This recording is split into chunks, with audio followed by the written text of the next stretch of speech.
الشيطان الرجيم بسم الله الرحمن الرحيم حميم تنزيل الكتاب من الله العزيز الحكيم ما خلقنا السماوات والأرض وما بينهما إلا بالحق وأجل مسمى والذين كفروا عما أنذروا معرضون۔ یہ سورۃ الاحقاف شریف ہے، علاوہ اس کی چند آیات مبارکہ کے باقی ساری سورہ مبارکہ مکہ مکرمہ میں نازل ہوئی، اور اس میں حبیب کریم صلی اللہ علیہ وآلہ وسلم پر، قرآن پر، قیامت پر ہونے والے اعتراضات کے جوابات دیے گئے۔ اور احقاف ایک وادی ہے یمن کی جہاں قوم عاد موجود تھی، اور ان پر آنے والے اللہ تبارک و تعالیٰ کے عذاب کا ذکر کیا گیا۔ اللہ تبارک و تعالیٰ نے ارشاد فرمایا حامیم، یہ حروف مقطعات میں سے ہے۔ آگے فرمایا تنزیل الکتاب من اللہ العزیز الحکیم، فرمایا کہ کتاب یعنی قرآن کریم کا نازل فرمانا یہ اس اللہ کی طرف سے ہے جو عزتوں والا، حکمتوں والا ہے۔ بے شک، سبحان اللہ۔ ما خلقنا السماوات والارض وما بینہما الا بالحق واجل مسمى، اللہ تبارک و تعالی نے ارشاد فرمایا آسمانوں کو اور زمینوں کو اور جو کچھ ان کے درمیان ہے ہم نے انہیں حق کے ساتھ اور ایک مقررہ مدت کے لیے پیدا فرمایا۔ سبحان اللہ۔ یعنی یہ ایک دائمی نہیں ہے، یہ نہیں کہ دائمی طور پر رہیں، نہ، بلکہ قیامت آنے والی ہے، قیامت آنے پر زمین اور آسمان ہر ایک چیز جو ہے وہ فنا ہو جائے گی۔ رب تبارک و تعالی نے ارشاد فرمایا والذین کفروا عما انذروا معرضون، اور وہ کافر جو ہیں انہیں جس چیز سے ڈرایا گیا ہے یہ اس سے منہ پھیرتے ہیں، یعنی قیامت سے انہیں ڈرایا گیا، یہ قیامت سے منہ پھیرے ہوئے ہیں۔ رب تبارک و تعالیٰ کے پکڑ سے، اس کے عذاب سے ڈرایا گیا، یہ اس سے منہ پھیرے ہوئے ہیں۔ انہیں اس بات سے ڈرایا گیا کہ اگر تم نے شرک کو اپنایا، توحید کو چھوڑا، تم ذلیل ہو جاؤ گے، یہ اس سے منہ پھیرے ہوئے ہیں، یعنی رب تبارک و تعالیٰ کی توحید پر ایمان نہیں لاتے۔ رب تبارک و تعالیٰ نے ارشاد فرمایا حبیب کریم صلی اللہ علیہ وآلہ وسلم کو، قل حبیب آپ فرمائیں ارأیتم ما تدعون من دون اللہ ارونی ماذا خلقوا من الارض ام لہم شرک فی السماوات، حبیب آپ فرمائیں کیا کہتے ہو تم جنہیں اللہ کو چھوڑ کر پوج رہے ہو، جن کی تم عبادت کر رہے ہو، جنہیں تم خدا مان رہے ہو، معبود مان رہے ہو، ارونی ماذا خلقوا من الارض، تم مجھے دکھاؤ تو صحیح انہوں نے کوئی زمین کا حصہ بنایا ہے؟ جن بتوں کو تم پوج رہے ہو ان بتوں نے کوئی زمین بنائی ہے؟ زمین کا کوئی ٹکڑا بنایا ہے انہوں نے؟ ام لہم شرک فی السماوات، یا پھر ان کا آسمانوں میں کوئی حصہ ہے، آسمانوں کی تخلیق میں، تعمیر میں، اس کی ایجاد میں ان کا کوئی حصہ ہے؟ یہی بیان کر دو، کوئی دکھاؤ تو صحیح مجھے کچھ۔ ایتونی بکتاب من قبل ھذا، یا پھر قرآن سے پہلے نازل ہونے والی کوئی کتاب ہی لے آؤ، اس میں یہ لکھا ہوا ہو کہ بت جو ہیں یہ عبادت کے لائق ہیں، ان کی عبادت کرنا جائز ہے، انہیں خدا ماننا جائز ہے، اور انہوں نے آسمان اور زمین کی تخلیق میں کچھ حصہ ڈالا ہے۔ تو کوئی کتاب ہی لے آؤ پرانی۔ یہ قرآن کریم جو ہے اور پچھلی کتابیں بھی رب تبارک و تعالیٰ کی توحید پر دلالت کرنے والی ہیں، یہ فقط انہیں ذلیل کرنے کے لیے کہا گیا ہو کتاب ہی لے آؤ، کوئی دکھا دو کوئی جی۔ اور فرمایا رب تبارک و تعالیٰ نے او اثارۃ من علم، یا پھر بچہ کھچا کوئی علم ہی لے آؤ کہیں سے، علم بھی وہ جو رب تبارک و تعالیٰ کی طرف سے آیا ہو، یعنی جو لوگوں سے منتقل ہوتا ہوا آیا ہو۔ علم دو طرح سے آتا ہے، ہاں، ایک کتاب کے ذریعے، ایک علماء کے منہ کے ذریعے۔ یا فرمایا کہ کتاب ہی لے آؤ کوئی پہلے والی، یا پھر کوئی بچہ کھچا علم لے آؤ، کوئی بندہ ایسا لے آؤ جو عالم ہو اور پچھلی کتابوں کو جاننے والا ہو، وہی کہہ دے آ کر، یہ کسی نبی سی وہی سن رکھی ہے اس نے، وہی کہہ دے آ کر کہ آسمان اور زمین کی تخلیق میں ان بتوں کا حصہ ہے اور ان کا ہاتھ ہے اور یہ عبادت کے لائق ہیں۔ رب تعالیٰ نے فرمایا ان کنتم صادقین، اگر تم سچے ہو تو پھر کر کے دکھاؤ۔ بے شک ہیں جی، کیسی بات ہے جو لوگ کہتے ہیں جی کسی کو چھیڑو مت، ہیں یہاں کیا ہے، ان سے سیدھا سیدھا مطالبہ ہو رہا ہے بتاؤ جی اپنے خداؤں کو سچا ثابت کرنے کے لیے، تم کہتے ہو بت عبادت کے لائق ہے تو لاؤ پھر انہیں۔ یہ وہ دعوت ہے، دعوتی منہج دیکھیں یار، رب تبارک و تعالی نے کیسا منہج دیا علیہ السلام کو، حبیب کریم علیہ السلام کو رب فرما رہا ہے حبیب آپ ان سے پوچھیں، ان سے سوال کریں ذرا، کہتے نہیں چھیڑو نا کسی کو، بھئی یہ کیا ہے پھر، جو جہاں لگا وہاں لگا رہے. میں نے کہا یہ جملہ بولنا کہ جہاں لگا وہاں لگا رہے، یہ نعوذ باللہ من ذالک 1,24,000 کم پیش انبیاء کرام علیہ السلام کی آمد کا انکار ہے، ان کی آمد کے مقصد کا انکار ہے. وہ اس لیے تو آئے ہیں کہ جہاں لگا وہاں نہ لگا رہے، سب کو پکڑ کر رب تبارک و تعالیٰ کی چوکھٹ پہ جھکا دیں. انبیاء کے آنے کا مقصد یہی ہے، شرک سے لوگوں کو دور کریں، رب تبارک و تعالیٰ کی توحید کا جام پلائیں. ان کا آنے کا مقصد یہ ہے. یہ پتہ نہیں کہاں سے ان ذلیلوں نے جملہ نکال لیا. نہیں جی جہاں لگا رہے وہاں لگا رہے. نعوذ باللہ. مولوی توپڑی نے بیٹھ تجھے چور کے ساتھ کیا، تجھے ہور کے ساتھ کیا. ملا توپڑی نے بیٹھ تین چور نہ لڑکی تین ہور نہ لڑکی، کیا مطلب ہے تمہارا؟ قرآن یہی دعوت دیتا ہے ہمیں. قرآن تو امام الانبیاء کو فرما رہا ہے حبیب ان سے پوچھیں آپ وہ کیسے تم نے خدا مان رکھے ہیں.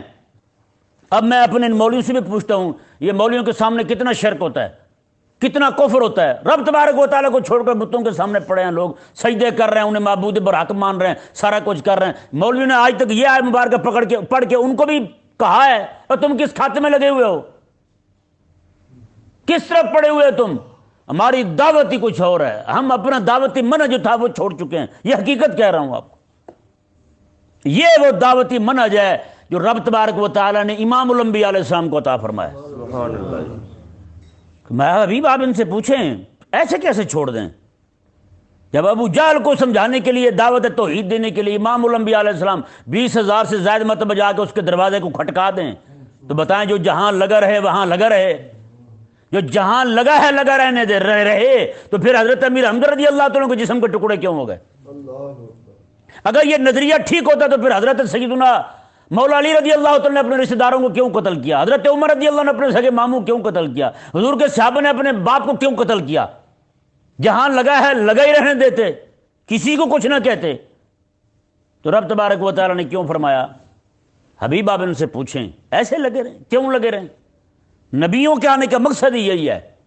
میں ان سے پوچھتا ہوں یار، حضرت سیدنا عیسیٰ علیہ السلام نے خود کھڑے ہو کر اعلان فرمایا، اور آپ کا یہ اعلان آپ کی کتاب میں موجود ہے، عیسیٰ علیہ السلام کی کتاب میں موجود ہے، آج کی کتاب میں موجود ہے.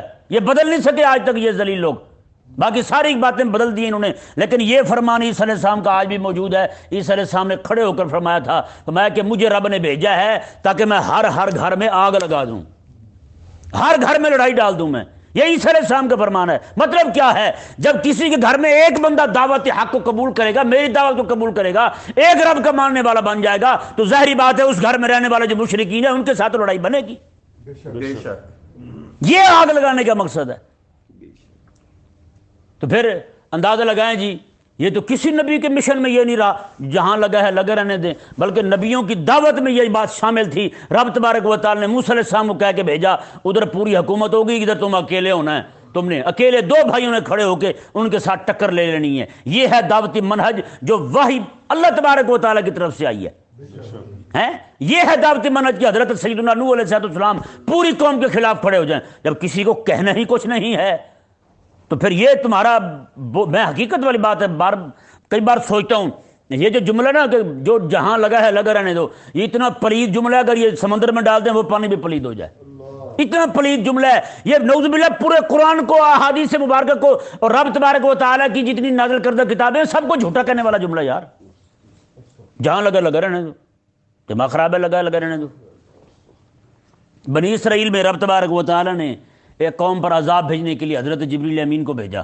میں ان پر عذاب نازل کر دو. جبریل امین علیہ السلام رب کی بارگاہ میں حاضر ہوئے. مولا یہاں 70,000 بندے ایسے ہیں، 70,000 بندے ایسے ہیں جن کے اعمال نبیوں جیسے ہیں، نبیوں جیسے اعمال، ایسے اللہ اللہ کرنے والے، متقی، پرہیزگار، وقت کے اپنے جناب بڑے زاہد لوگ ہیں.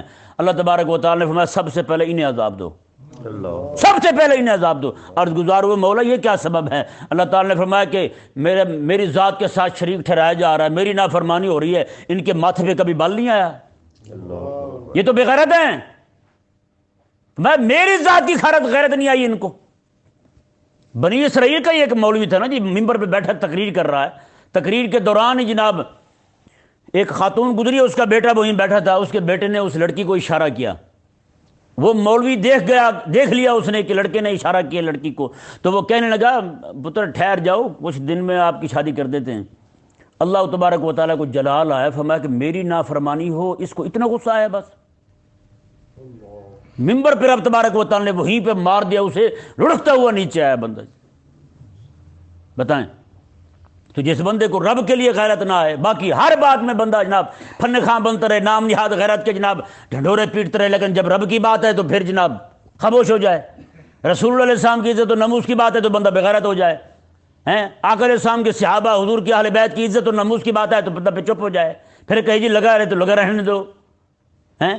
یہی جو لنڈے کے انگریز ہیں، لبرل لوگ، نعوذ باللہ پاکستان کے کاٹھے جو انگریز ہیں، ان ذلیلوں نے کہا نا ہیں، جب فرانس نے گستاخی کی تو یہاں جلوس نکلنے لگے تو کہنے لگے جی گستاخی وہاں ہوئی، جلوس یہاں نہیں کر رہے ہو، یہ کیا معاملہ تمہارا، بات وہاں ہے، رولا یہاں ڈال رہے ہو۔ اچھا جی، ابھی پچھلے دنوں افغانستان کے جو طالبان حکومت ہے انہوں نے وہاں پر یہ شرعی فیصلہ نافذ کیا کہ یہاں پہ کوئی گانے باجے نہیں ہوں گے، گاڑیوں میں گانے باجے کوئی نہیں چلائے گا، کوئی کچھ نہیں کرے گا، عورت جو ہے بغیر محرم کے دور دراز کا سفر نہیں کرے گی۔ تو یہاں کے لنڈے کے انگریزوں کو تکلیف ہونے لگی، یہ کیا ہے بھائی؟ میں نے کہا جب معاملہ باہر کا تمہیں کیا تکلیف ہے؟ یہ تمہارا اپنا بنایا ہوا اصول ہے، باہر کے معاملوں میں ہم ٹانگ کیوں پھنسائیں، تو یہاں کیوں پھنسا رہے ہو؟ اس سے ثابت یہ ہوتا ہے یہ ذلیل جو ہیں یہ کفر کے خیر خواہ ہیں اور اسلام کے دشمن ہیں۔ جہاں کہیں بھی اسلام کا حکم جو ہے نا وہ غالب آتا دکھائی دے گا، انہیں پیڑ اٹھنا شروع ہو جاتی ہے، ان کو تکلیف ہوتی ہے۔ تو بندہ کیا کہے، پتہ نہیں ان کا نظریہ، ان کمینوں نے سوچا کہاں ہے بیٹھ کے، ایسی باتیں پتہ نہیں کہاں سے گڑھ لیتے ہیں۔ یہ ڈبو چودھری نے بھی کہا تھا نا جی گستاخی وہاں ہوئی، یہاں پہ رولا ڈال رہے ہیں، جلوس یہاں نکال رہے ہیں۔ بھی جلوس اس لیے نکال رہے ہیں تمہاری جو غیرت نہیں جاگ رہی، تمہیں بھی تو ہلانا ہے نا، کہ نہیں؟ تمہیں بھی تو جھنجھوڑنا ہے نا، یا اس کے علاوہ اور کوئی حل ہے تو وہی بتا دو، وہی اختیار کر لیتے ہیں۔ رب تبارک و تعالی نے ارشاد فرمایا جی دیکھیں، وَمَنْ أَضَلُّ مِمَّنْ يَدْعُو مِن دُونِ اللَّهِ مَن لَّا يَسْتَجِيبُ لَهُ إِلَىٰ يَوْمِ الْقِيَامَةِ۔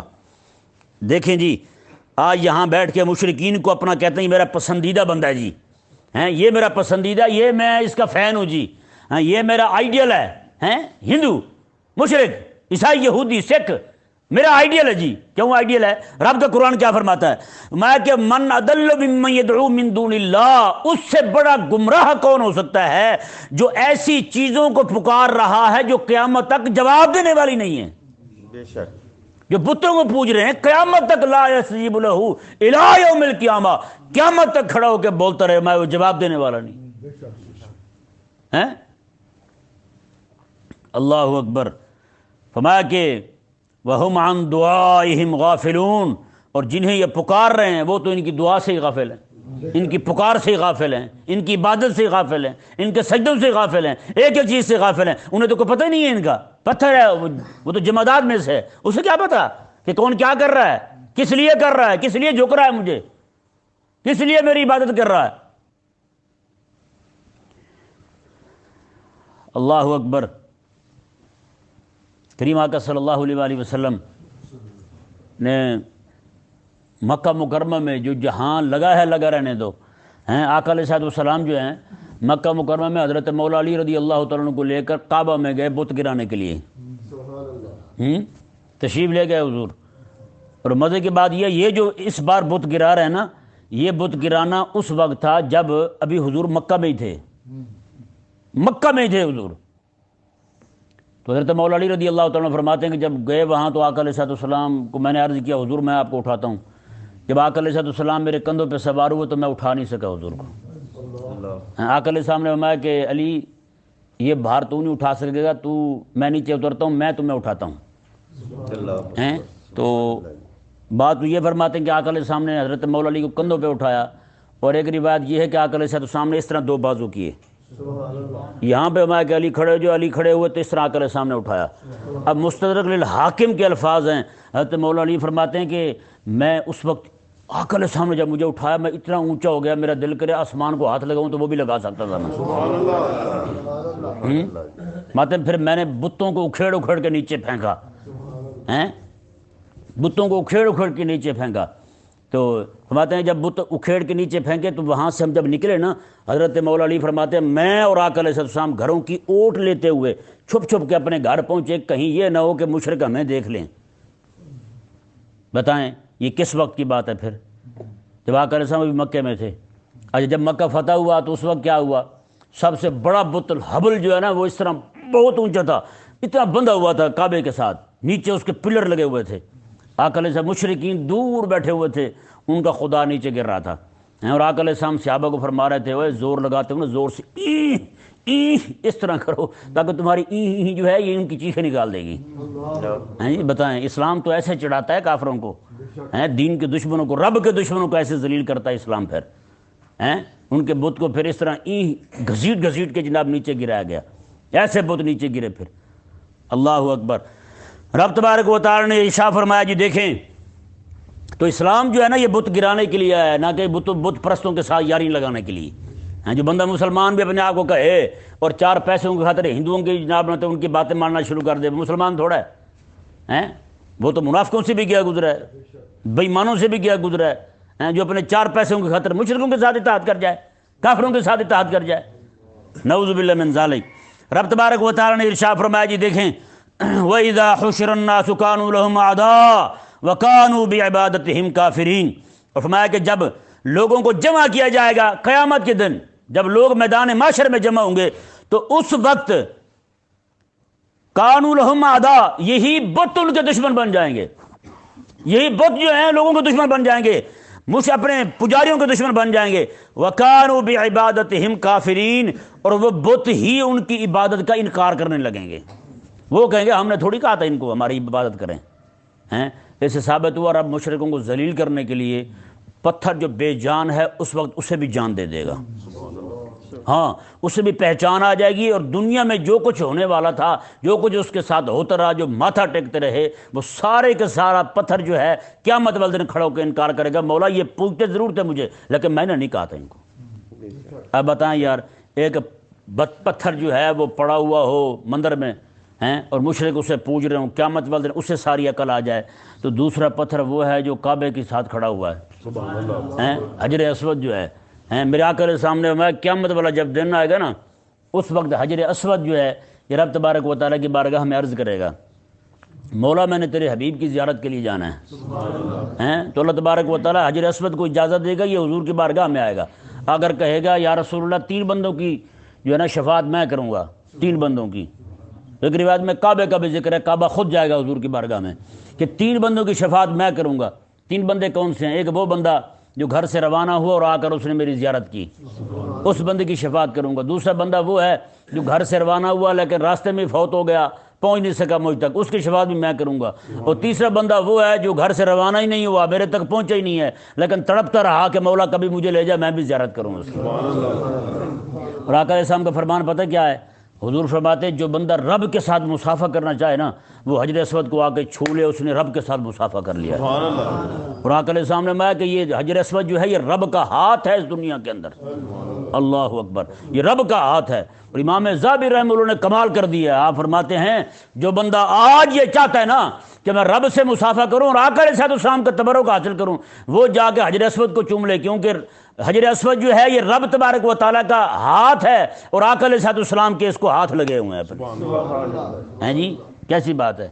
تو اس لیے وہ پتھر عظمت اور شان والا، جب عام پتھر بت جو ہے انہیں عقل و فہم آ جائے گی، تو پھر یہ پتھر جو ہے جسے رب تبارک و تعالیٰ اپنا ہاتھ فرمایا، جسے رب تبارک و تعالیٰ جنت سے نازل فرمائے ہیں، تو یہ پتھر جو ہے اس کی عظمت اور شان کا کیا اندازہ ہوگا۔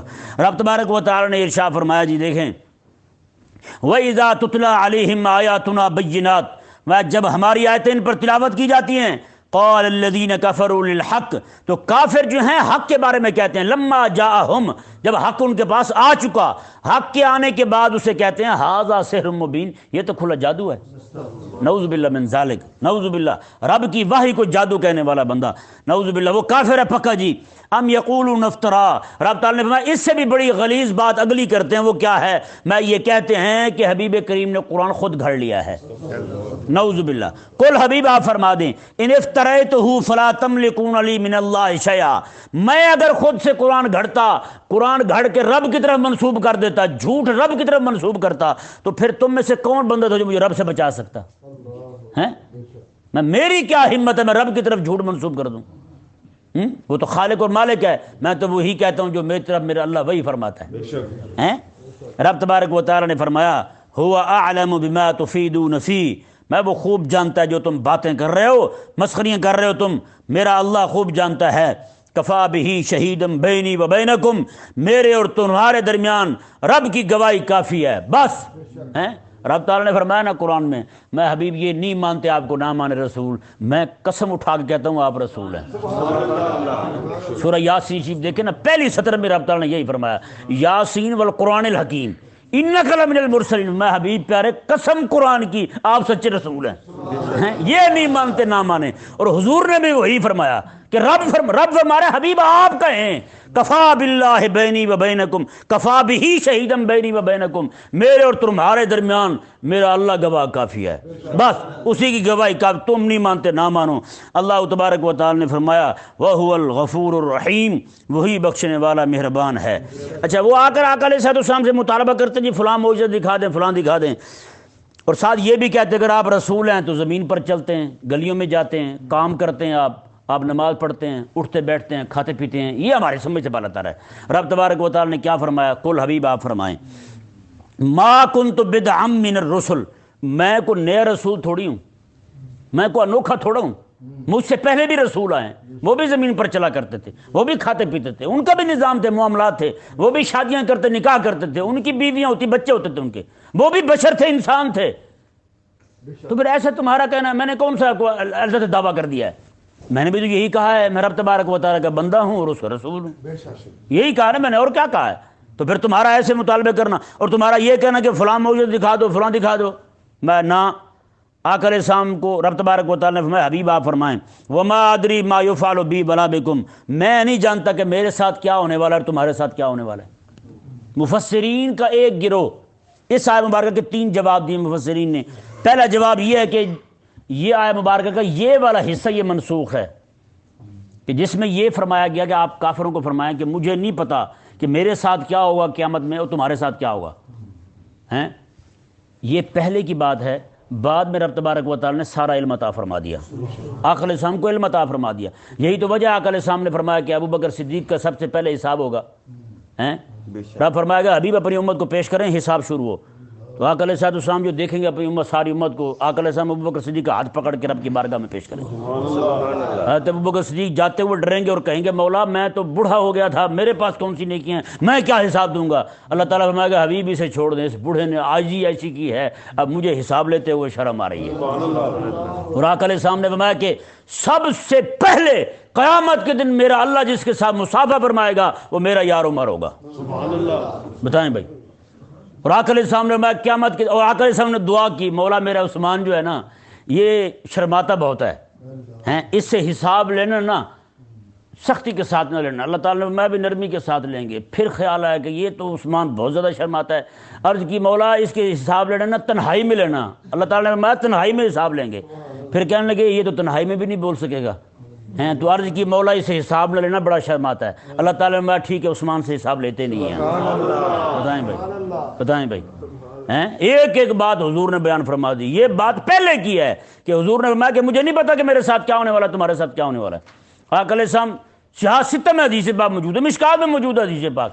آقا علیہ السلام کے ہاتھ میں 2 کتابیں اس طرح حضور نے اٹھائی ہوئی ہیں۔ آقا علیہ السلام میں ان 2 کتابوں میں آدم علیہ السلام سے لے کر قیامت تک جتنے جنتی ہیں نا سب کے نام اس کتاب میں، اور جتنے جہنمی ہیں آدم سے لے کر قیامت تک سب کے نام اس میں ہیں۔ میرے اللہ نے مجھے سارا علم عطا فرما دیا ہے۔ اور آقا علیہ السلام میں قیامت والے دن سب سے آخر میں جو بندہ جہنم سے نکل کر جنت جائے گا میں اسے بھی جانتا ہوں، اس کے قبیلے کو بھی جانتا ہوں۔ بتائیں تو پھر یہ وما ادری ما یفعل بی ولا بکم، میرے ساتھ کیا ہونے والا ہے تمہارے ساتھ کیا ہونے والا ہے، یہ جملہ پہلے کا ہے، یہ منسوخ ہو چکا ہے، اس کا حکم منسوخ، لیکن اس آیت مبارکہ کی جو ہے وہ تلاوت کریں گے ہم، تلاوت منسوخ نہیں ہے، تلاوت منسوخ نہیں ہے۔ دیکھیں جی اللہ تبارک و تعالی نے فرمایا حبیب آپ فرمائیں ان اتبع الا ما یوحى الی، میں تو اسی کی پیروی کرتا ہوں جو میری طرف میرا اللہ وحی فرماتا ہے۔ یار دیکھیں جب امام الانبیاء علیہ السلام کو اپنی مرضی کا کوئی اختیار نہ ہو کہ جو چاہیں کریں ہیں تو آج ہمیں اختیار کیوں ہے؟ حضور تو وحی کتابیں ہوں لیکن ہم اپنے آپ کو وحی سے مابرا سمجھیں، ایسا کیوں ہے؟ یہی جو لبرل سیکولر ہیں یہ خود کو وحی سے ماورا سمجھتے ہیں، لیکن یہ انگریز کے بنے ہوئے قانون اشارے کو نہیں توڑ سکتے، ہے یا نہیں؟ اشارے کو نہیں توڑ سکتے، وہ بھی تو توڑ کے دکھاؤ نا، جب رب تبارک و تعالیٰ کے احکامات کو توڑنا تمہارے لیے کوئی مسئلہ نہیں ہے، تم خود کو ماورا سمجھتے ہو، تو پھر یہ کیا ہے تمہارے لیے؟ یہاں 500 جاتا ہے اس لیے، ہاں جی 500 روپے کا چلان ہوتا ہے اس لیے ڈرتے ہیں، انہیں یہ نہیں سمجھ کہ رب تبارک و تعالیٰ کہ ہاں ان کے لیے کیا سزا مقرر کی گئی ہے۔ رب تبارک و تعالیٰ نے فرمایا وَمَا أَنَا إِلَّا نَذِيرٌ مُبِينٌ، فرمایا کہ میں تو کھلا ڈر سنانے والا ہوں، میں کھلا ڈر سنانے والا ہوں۔ یہ ذہن میں رہے آقا علیہ السلام کے جو اختیارات ہیں، رب تبارک و تعالیٰ نے آقا علیہ السلام کو وحی کے تابع کیا، اور یہی کئی آیات مبارکہ میں فرمایا کہ حبیب آپ وحی کے تابع ہیں جی، اور آقا علیہ السلام اسی کو اپنی شان سمجھتے تھے، اسی کو اپنی شان سمجھتے تھے۔ اور باقی یہ بات کہ تشریعی اختیار اللہ تبارک و تعالیٰ نے حبیب کریم علیہ السلام کو عطا فرمائے ہیں، وہ آقا علیہ السلام جس کے لیے جو چاہیں فرما دیں، جیسے ہر بندے کے لیے 4 شادیاں جائز ہیں، لیکن آقا علیہ السلام نے فرمایا کہ علی جو ہیں جب تک میری بیٹی علی کے نکاح میں ہے علی دوسری شادی نہیں کر سکتا، علی کے لیے دوسری شادی جائز نہیں ہے۔ بتائیں بھائی، ایک قبیلے والے حضور کی بارگاہ میں حاضر ہوئے، کہنے لگے حضور ہم کام بہت ہوتا ہے، اگر آپ مناسب سمجھیں تو ہمیں کلمہ پڑھا دیں، لیکن نماز ہم جو ہے نا صرف 2 پڑھا کریں گے، اتنی نمازیں نہیں پڑھی جاتی ہم سے۔ تو آقا علیہ السلام نے فرمایا کہ چل ٹھیک ہے 3 نمازیں چھوڑ دینا، صرف 2 پڑھتے رہنا، تم اسلام قبول کر لو۔ ایک قبیلے والے کہنے لگے جی ہم نہ جہاد کریں گے، نہ زکوٰۃ دیں گے، نہ نماز پڑھیں گے۔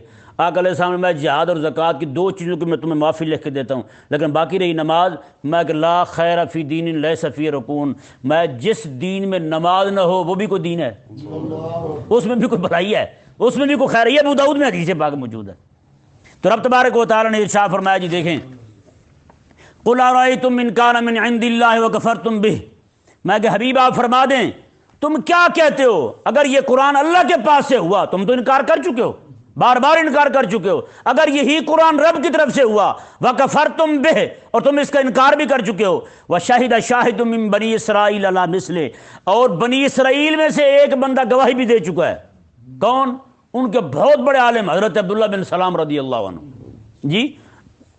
یہ عبداللہ بن سلام رضی اللہ تعالیٰ عنہ وہ بندے ہیں جنہوں نے کلمہ پڑھا نا، آقا علیہ السلام نے فرمایا کہ یہودیوں کو بلا کے عرض کی حضور کی بارگاہ میں، حضور یہودیوں کو بلا کے ان سے پوچھے میں کون ہوں، تو میرا پتہ چل جائے گا ان کو بھی میں کون ہوں۔ تو یہ حضرت عبداللہ بن سلام جو ہیں حضور کی بارگاہ میں ہی چھپ گئے، کپڑے کی اوٹ میں کہیں بھی چھپ گئے۔ یہودیوں کو بلایا گیا، آقا علیہ السلام نے میں عبداللہ بن سلام کیسا بندہ ہے؟ انہوں نے کہا جی وہ عالم، اس کا باپ عالم، اس کا باپ عالم، اس کا دادا عالم، میں وہ کریم، اس کا ابا کریم، اس کا ابا کریم، اس کا ابا کریم۔ آقا علیہ السلام میں اگر وہ اسلام قبول کر لے تو پھر انہوں نے کہا نہیں ایسا نہیں ہو سکتا۔ آپ علیہ السلام عبداللہ سامنے آؤ نا ذرا، حضرت عبداللہ سامنے آئے، انہوں نے کہا یہ کیا کیا؟ انہوں نے کہا میں اسلام قبول کر لیا میں نے۔ انہوں نے کہا یہ کمینہ، اس کا ابا بھی، اس کا ابا بھی، اس کا ابا بھی۔ یہودی جو ایسے ہوتے ہیں۔ آقا علیہ السلام عبداللہ بن سلام رضی اللہ تعالیٰ عنہ جو ہیں نعوذ باللہ من ذالک، آقا علیہ السلام نے فرمایا کہ عبداللہ بن سلام، رب نے فرمایا کہ بنی اسرائیل میں سے ایک گواہ جو ہے وہ گواہی دے چکا ہے یہ قرآن رب کا کلام ہے۔ حضرت عبداللہ بن سلام رضی اللہ تعالیٰ خود ارشاد فرماتے ہیں کہ میں کھجور پہ کھڑا تھا، کھجوریں چن رہا تھا، میری پھپھی جو ہے وہ بھی نیچے بیٹھی ہوئی تھی، تو مجھے کسی نے بھاگتے ہوئے آ کے اطلاع دی کہ حضور مدینے میں آ چکے ہیں۔ تو کہتے ہیں رسا تو بندھا ہوا تھا یہاں، میں نے ہاتھ چھوڑ کے زور سے اللہ اکبر کہا، نعرہ تکبیر لگایا میں نے، تو پھپھو کہنے لگی تمہیں ان کے آنے کی اتنی خوشی ہو رہی ہے، یہی موسیٰ علیہ السلام آتے تو تجھے اتنی خوشی نہ ہوتی۔ تو کہتے ہیں میں نے وہی کھڑے کھڑے پھپھو کو کہا او پھپھی یہ بھی ان کے بھائی ہیں، ہاں یہ بھی ان کے بھائی ہیں۔ تو حضرت عبداللہ بن سلام فرماتے ہیں میں جب پہلی ملاقات میری حضور کے ساتھ ہوئی نا، تو میں پہلی ملاقات میں کلمہ پڑھ کے مسلمان ہو گیا۔ میں نے کہا یہ چہرہ جو ہے نا یہ سچے کا ہی ہو سکتا ہے۔ اللہ اکبر۔ رب تبارک و تعالیٰ نے ارشاد فرمایا جی دیکھیں فآمنا، وہ تو ایمان لا چکا بنی اسرائیل میں سے ایک عالم، واستکبرتم، اور تم ہو کہ تکبر کرتے پھرتے ہو، ان اللہ لا یہدی القوم الظالمین، بے شک اللہ تبارک و تعالی ظالم قوم کو ہدایت نہیں دیتا۔ وقال الذین کفروا للذین آمنوا لو کان خیرا ما سبقونا الیہ، اور کافروں نے کہا مومنوں کو، کیونکہ پہلے جو ایمان لائے تھے آقا علیہ السلام کے صحابہ وہ سارے غریب ہی تھے، غریب صحابہ، حضرت صہیب، حضرت عمار، حضرت عبداللہ بن مسعود، حضرت بلال رضی اللہ تعالیٰ عنہ۔ تو مکہ کے کافروں نے کہا کہ اگر اسلام میں دین میں کوئی خیر ہوتی تو ہم نہ اسلام قبول کر لیتے، اس حساب تو اسلام میں کوئی خیر نہیں ہے، یہ خیر ہوتی تو پہلے ہم قبول کرتے یا غریب غربا لوگ اسلام قبول کرتے۔ رب تبارک و تعالیٰ نے فرمایا کہ کافروں نے یہ کہا مومنوں کے بارے میں کہ اگر اسلام میں کوئی خیر ہوتی تو ہم پہلے قبول کر لیتے۔ وَإِذْ لَمْ يَهْتَدُوا بِهِ، میں جب یہ ہدایت قبول نہیں کی انہوں نے تو ان قریب یہ کہیں گے قرآن کے بارے میں، دین کے بارے میں، اسلام کے بارے میں یہ تو ہے ہی پرانا جھوٹ ہے، افک قدیم، یہ تو پرانا جھوٹ ہے۔ اللہ تعالیٰ نے فرمایا وَمِن قَبْلِهِ کتاب موسیٰ امام رحمہ، میں اس سے پہلے یعنی قرآن سے پہلے جو کتاب موسیٰ علیہ السلام کی تھی وہ بھی لوگوں کے لیے امام بھی تھی اور رحمت بھی تھی۔ کاش کہ ہم بھی قرآن کو ہی امام مانیں کہ نہیں، حضور کی شریعت کو امام مانیں۔ رب نے موسیٰ علیہ السلام پر نازل ہونے والی کتاب کے بارے میں فرمایا کہ وہ امام تھی، وہ رہنما تھی، لیکن ہمارے یہاں قرآن صرف چومنے کے لیے بس، یہ جھوٹی گواہی دینے کے لیے وہیں رکھا ہوتا ہے، عدالتوں میں، کورٹوں میں رکھا ہوتا ہے، عدالت تو نہیں کہتے، خیر کورٹ میں رکھا ہوتا ہے۔ تو اب بتائیں بھائی، ہم نے رہنما مانا ہے قرآن کو، امام مانا ہے قرآن کو؟ پوری دنیا کے اندر کہیں بھی قرآن کا حکم نظر نہیں آ رہا ہمیں، جہاں بھی دیکھیں برٹش لا ہے، انگریز کا قانون چل رہا ہے۔